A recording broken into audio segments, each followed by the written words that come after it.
이 시간에 오늘 우리에게 주신 하나님의 말씀 함께 나누겠습니다.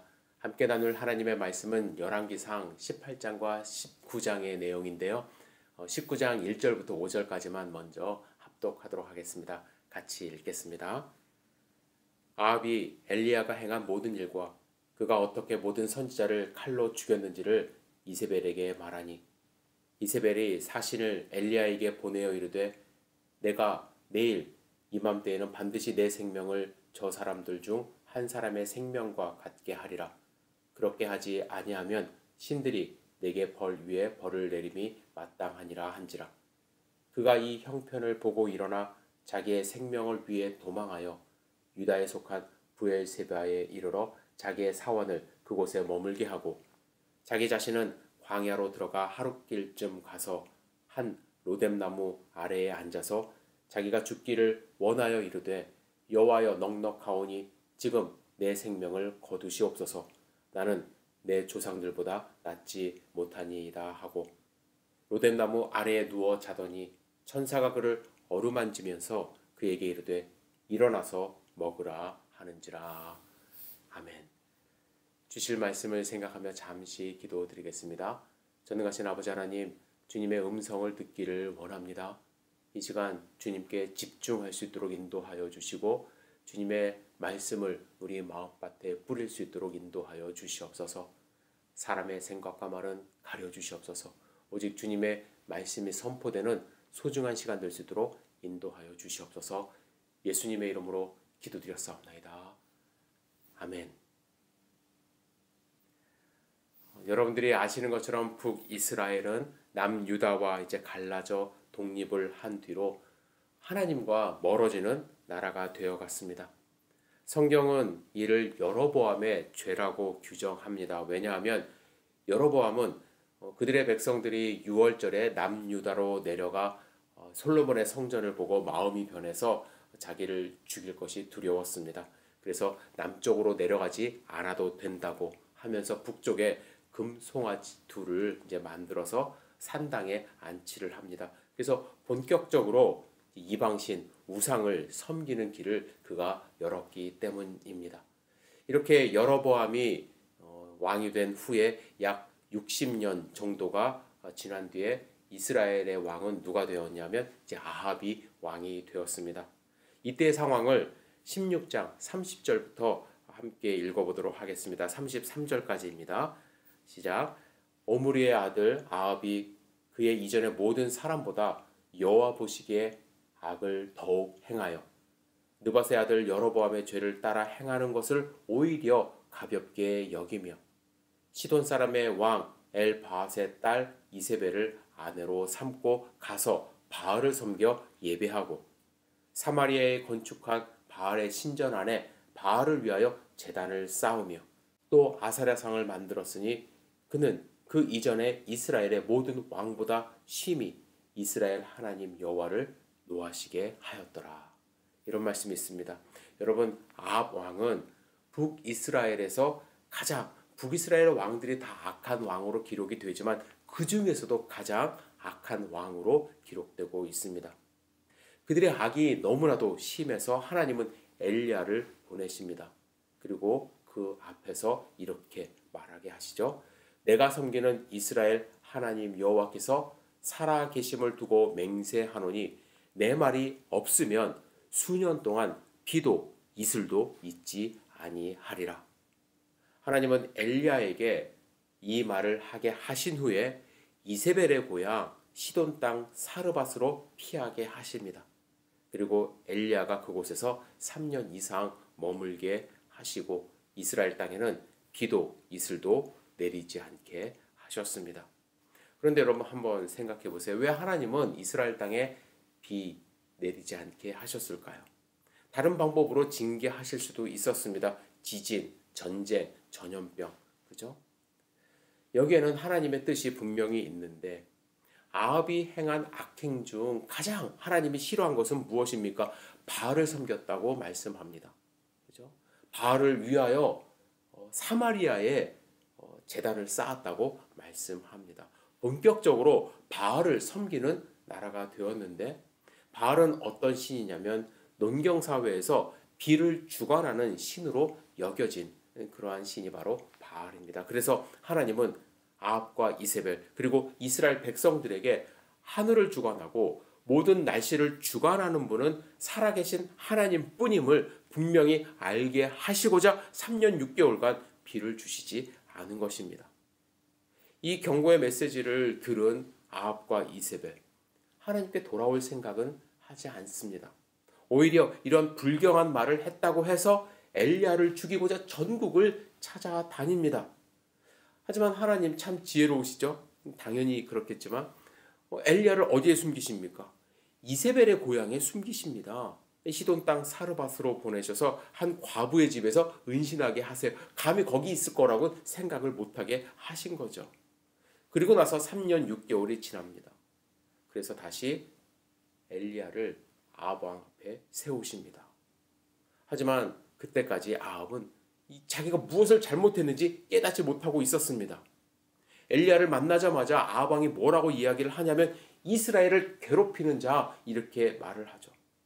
지금 엘리야가 이스라엘을 괴롭히는 것이 아니지 않습니까? 누가 괴롭힙니까? 하나님입니까? 아니에요. 물론 비를 주시지 않는 분은 하나님이지만 하나님을 그렇게 만든 것은 아합 본인입니다. 이스라엘을 괴롭히는 것은 결국 누구예요? 아합이었지만 본인이었지만 결코 깨닫지 못했어요. 자신의 죄를 깨닫지 못했고 비를 주관하는 신이 바알이 아니라 하나님임을 그는 깨닫지 못하고 있었습니다. 그래서 엘리야가 지금 바알을 화나게 한다고 생각했기 때문에 엘리야를 죽이고자 방방곡곡 찾아다닌 것입니다. 더 큰 문제는 이 아합만 타락한 것이 아니라 수많은 하나님의 백성들 하나님께 떠나고 있었어요. 다 떠나고 있었습니다. 18장 21절에 보시면 이런 말씀이 있습니다. 엘리야가 백성들에게 가서 너희가 어느 때까지 둘 사이에서 머뭇머뭇 하려느냐. 여호와가 만일 하나님이면 그를 따르고 바알이 만일 하나님이면 그를 따르라. 머뭇머뭇거리는 백성들의 모습을 보고 있는 것입니다. 엘리야가 이렇게 말할 때 백성들은 네 하나님 따르겠습니다. 한마디도 대답하지 못했다고 말씀합니다.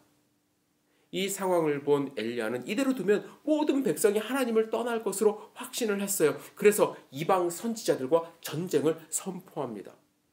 하나님과 바알 사이에서 머뭇거리는 백성들에게 진짜 하나님이 누구인지를 보여주고자 하는 영적 전쟁을 선포한 것이죠. 그래서 갈멜산에 바알 선지자 450명, 아세라 선지자 400명을 불러 모읍니다. 850명이 모인 거예요. 그들과 대결을 합니다. 누가 먼저 각자의 신에게 응답을 받는지. 그래서 이방 선지자들 850명은 제단을 쌓고 하루 종일 그들의 신을 부르기 시작합니다. 근데 아무런 응답이 없었어요. 큰 소리로 부르기 시작했고 성경에 보면 규례를 따라 피가 흐르기까지 칼과 창으로 몸을 상하게 했대요. 자극적인 그런 제사를 드리기 시작한 것입니다. 광란의 형식으로 바알을 부르기 시작한 거예요. 하지만 저녁 때까지 아무런 소리도 들리지 않았고 어떠한 현상도 나타나지 않았습니다. 당연하죠. 하지만 이제 엘리야의 차례가 왔을 때 엘리야는 달랐습니다. 혼자 제사를 드리기 시작했어요. 백성들을 불러 모아 여호와의 제단, 무너진 제단을 다시 수축합니다. 그리고 이스라엘 백성과 하나님과의 언약을 상징하는 돌 12개를 세웠어요. 그리고 제단 주변에 도랑을 파괴해서 물을 부었습니다. 제단에도 물을 부었어요. 왜냐하면 하늘에서 내려오는 불임을 증명하기 위함이었습니다. 그리고 저녁 소제를 드릴 때에 이렇게 기도합니다. 아브라함과 이삭과 이스라엘의 하나님 여호와여, 주께서 이스라엘 중에서 하나님이신 것과 내가 주의 종인 것과 내가 주의 말씀대로 이 모든 일을 행하는 것을 오늘 알게 하옵소서. 여호와여, 내게 응답하옵소서. 내게 응답하옵소서. 이 백성에게 주 여호와는 하나님이신 것과 주는 그들의 마음을 되돌이키심을 알게 하옵소서. 이 기도가 끝나자 여호와의 불이 내려와 번제물과 나무와 돌과 흙을 모두 태우고 도랑의 물을 핥았다고 말씀합니다. 저는 이 장면, 어릴 때부터 늘 마음 가운데 있었던 장면입니다. 은혜를 많이 받았던 장면인데, 왜냐하면 제가 어릴 때 어른들이 부르던 찬양이 있었어요. 엘리야의 하나님이라는 찬양, 성가곡인데요. 그걸 들으면서 막 가슴이 벅찼고, 또 대학교 때 성가대에서 이 찬양을 하면서 엘리야의 하나님을 높이 찬양을 부르며 은혜를 많이 받았기 때문인데, 여러분들도 유튜브에 보시면 나와 있습니다. 한번 꼭 들어보시기를 부탁을 드려요. 엘리야는요, 백성들 앞에서 여호와 하나님이 참 하나님임을 증명했습니다. 오직 살아계신 하나님임을 선포했습니다. 이 일이 있은 후에 엘리야는 바알과 아세라 선지자들을 처형했고, 그가 또 간절하게 기도했을 때 3년 6개월 만에 하나님이 부어주시는 비를 경험했습니다. 성경에 나온 여러 가지 사건들이 있죠. 하지만 이 갈멜산에서 일어난 사건은 꺼져가는 불씨와 같은 북이스라엘의 그 신앙 상태에 하나님이 살아계심을 선포하는 위대한 역사였고, 하나님이 모든 만물의 주관자임을 선포하는 사건이었습니다. 여러분, 이 사건, 영적인 위대한 승리를 거둔 사건입니다. 이 영적인 위대한 승리를 이룬 엘리야의 기분 어땠을까요? 사기가 충전되어 있고 또 기세가 등등하지 않았을까요? 그런데 오늘 우리가 함께 읽은 열왕기상 19장의 엘리야, 그 모습은 어때요? 이세벨이 죽이겠다는 말 한마디에 그는 도망갑니다. 그는 로뎀나무 밑에서 하나님께 하소연하듯 이야기를 합니다. 영적 슬럼프에 빠져버렸어요. 여호와여, 넉넉하오니 지금 내 생명을 거두시옵소서. 나는 내 조상들보다 낫지 못하니이다. 낮은 자존감을 갖고 지금 하나님 앞에서 하소연하고 있는 엘리야의 모습을 볼 수가 있습니다. 말씀드렸듯이 850명의 그 이방 선지자들과 싸워 승리했습니다. 무너진 제단을 쌓았고 여호와 하나님을 의지하며 기도했을 때 하늘에서 내리는 불을 경험했습니다. 뿐만 아니라 하나님의 약속의 말씀을 붙들고 기도했을 때 비가 내리는 체험도 했어요. 영적으로 충만한 상태입니다. 승리했습니다. 기도했습니다. 하나님의 선지자임을 입증했습니다. 그런데 이세벨이 죽이겠다는 말 한마디에 광야로 도망가 쓰러져 힘들다고 지금 하나님께 하소연하고 있습니다. 여러분 한번 생각해 보세요. 왜 엘리야는 영적으로 최상의 상태에서 갑자기 영적으로 아무것도 하고 싶지 않고 죽고 싶다는 표현을 할 정도로 지금 다운이 되었을까? 저는 오늘 여러분들과 엘리야에게 갑자기 찾아온 이 영적 슬럼프의 원인 함께 좀 생각해 보기를 원합니다. 왜냐하면 우리도 그럴 때가 있기 때문에. 우리도 영적으로 아무것도 하고 싶지 않을 때가 찾아올 수가 있어요. 만약에 그랬다면 지금 우리 함께 극복하기를 원하는 마음으로, 혹은 미래에 찾아올 영적 슬럼프를 좀 대비하고자 하는 마음으로 엘리야의 상태를 한번 생각해 보기를 원하는데요. 엘리야가 영적 슬럼프를 경험하는 첫 번째 이유는 무엇이냐면 육체적으로 지금 많이 지쳤기 때문에 그렇습니다. 엘리야도요, 야고보도 그렇게 얘기했지만 우리와 같은 성정을 가진 사람입니다. 슈퍼맨이 아니에요. 따라서 엘리야에게 필요했던 것, 육체적인 휴식입니다. 잠이 필요했어요. 혼자서 850명을 상대했고 아방과 대면했습니다. 그리고 엄청나게 뛰어다녔어요. 지금 18장 45절과 46절 함께 읽겠습니다. 조금 후에 구름과 바람이 일어나서 하늘이 깜깜해지며 큰 비가 내리는지라. 아합이 마차를 타고 이스라엘로 가니 여호와의 능력이 엘리야에게 임함에 그가 허리를 동이고 이스라엘로 들어가는 곳까지 아합 왕 앞에서 어떻게 했다고요? 달려갔더라. 여러분, 물론 하나님의 능력이 임했지만 그는 허리를 동이고 달려갔어요. 그의 육체는 지금 어떤 상태이냐면 마라톤을 뛴 선수처럼 지쳐있는 그러한 상태입니다. 여러분 몸이 상하고 지쳐있을 때 영적 슬럼프가 찾아와요. 로뎀나무 안에서 하나님께 투정 부리던 엘리야가 한 일은 무엇입니까? 영적 슬럼프를 극복하기 위해 금식기도 했나요? 아니에요. 먹고 자는 거예요. 먹고 자는 거. 그가 잘 때 천사가 어루만지며 일어나 먹으라 이렇게 이야기를 합니다. 그래서 구운 떡과 물 한 병을 먹었어요. 그리고 또다시 누워서 잡니다. 자고 있을 때 천사가 다시 와서 일어나 먹으라고 말을 합니다. 그러면서 이렇게 말을 해요. 내가 갈 길을 다 가지 못할까 하노라.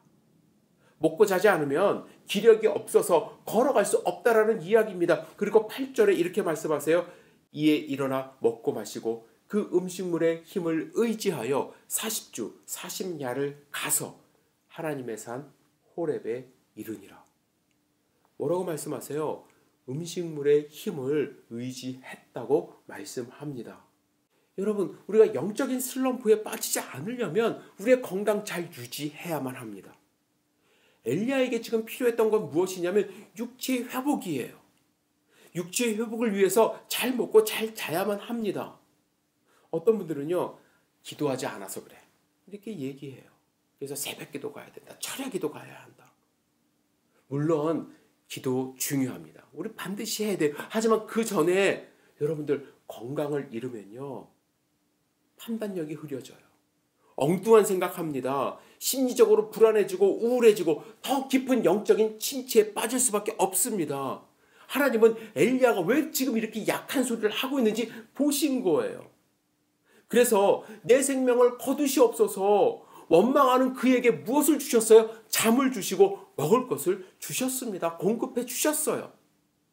물론 너무 자고 너무 먹는 것 건강 해칩니다. 하지만 충분한 휴식과 영양 공급은 우리 영적인 건강에도 꼭 필요한 요소임을 여러분들 아셔야만 합니다.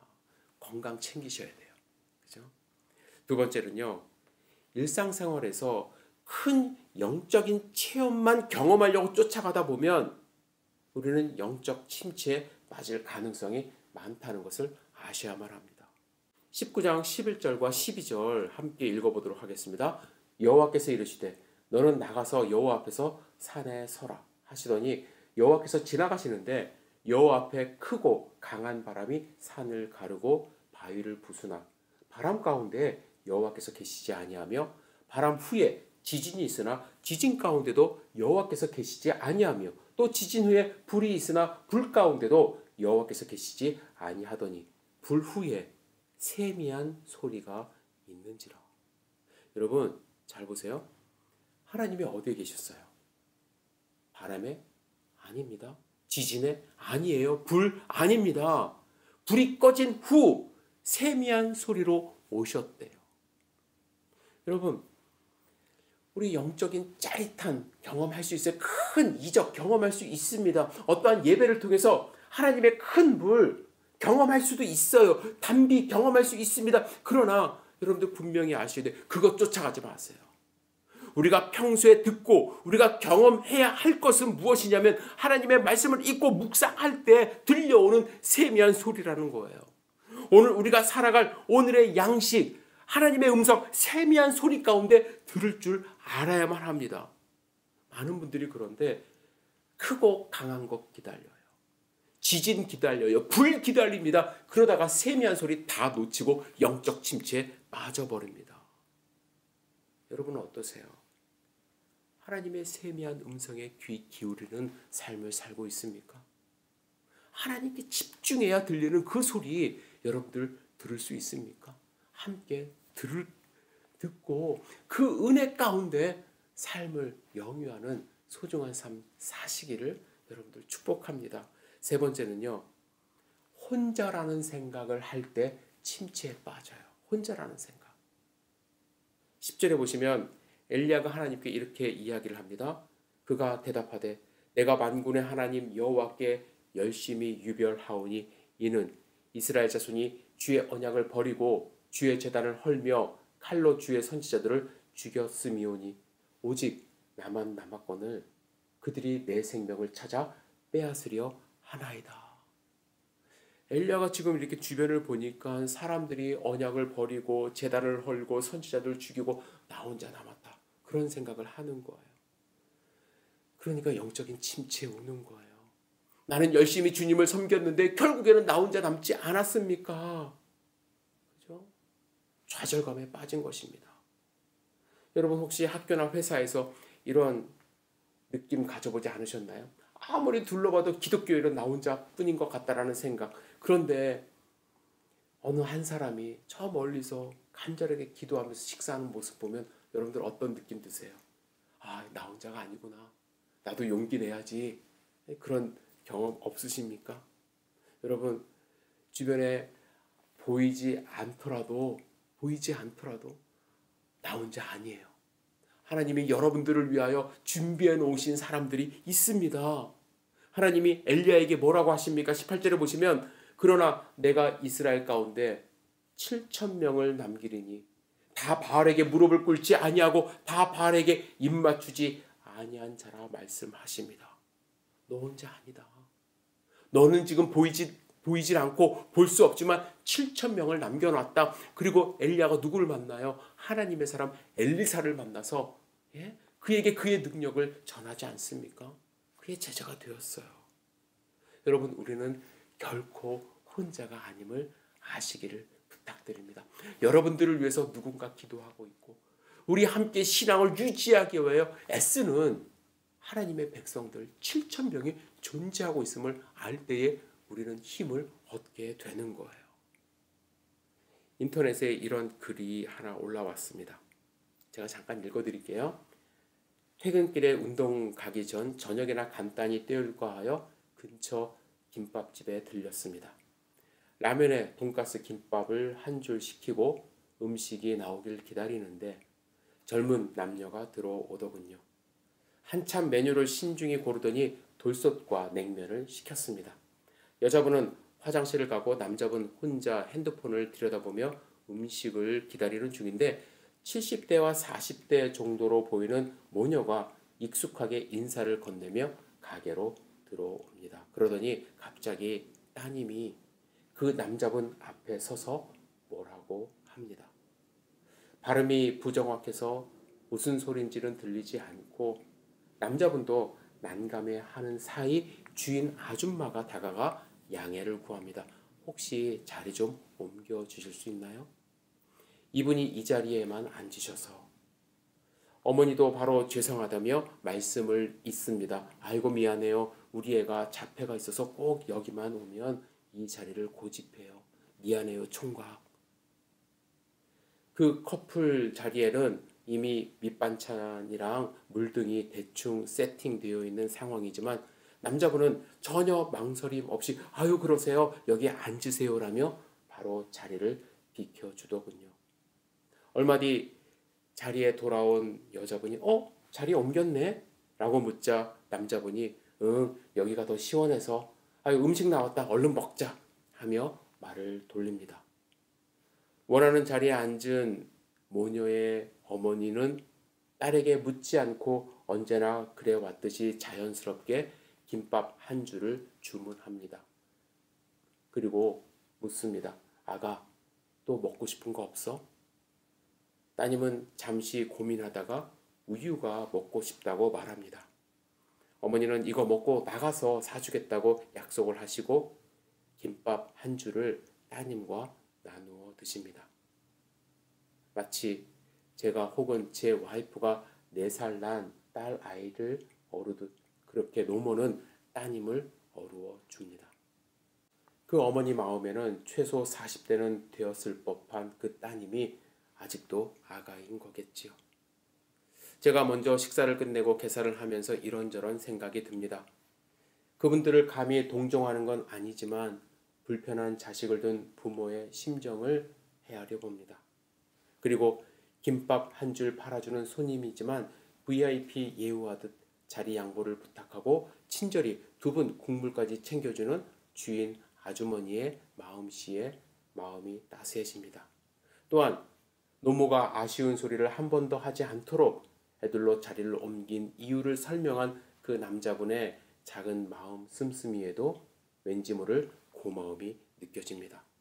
글쎄요, 제가 나이가 들어 감수성이 풍부해진 건지 아님 애아빠가 되면서 더욱 감정이입이 된 건지는 몰라도 오늘 제가 겪은 이 짧은 일들이 결코 가볍지 않게 기분 좋으면서도 무언가 다시금 책임감을 느끼게 하는 작은 계기가 되는 듯 합니다.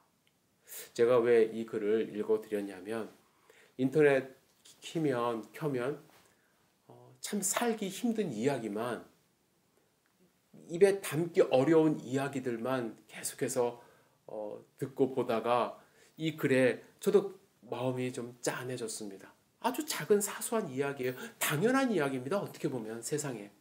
그런데 이 당연한 이야기가 당연하지 않은 것처럼 되어져 버리는 세상 가운데 우리는 살고 있어요.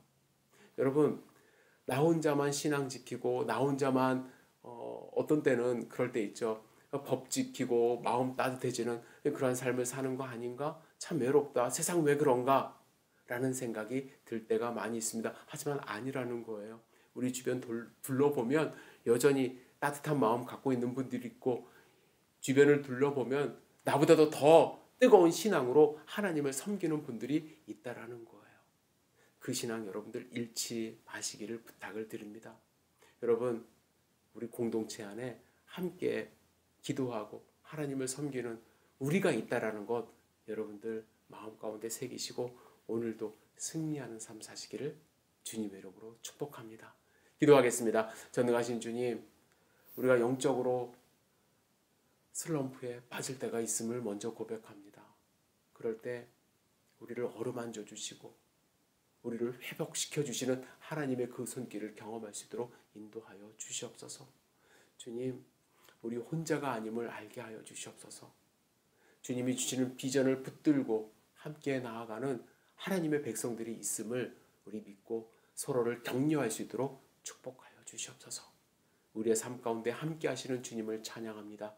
예수님의 이름으로 기도드렸사옵나이다. 아멘.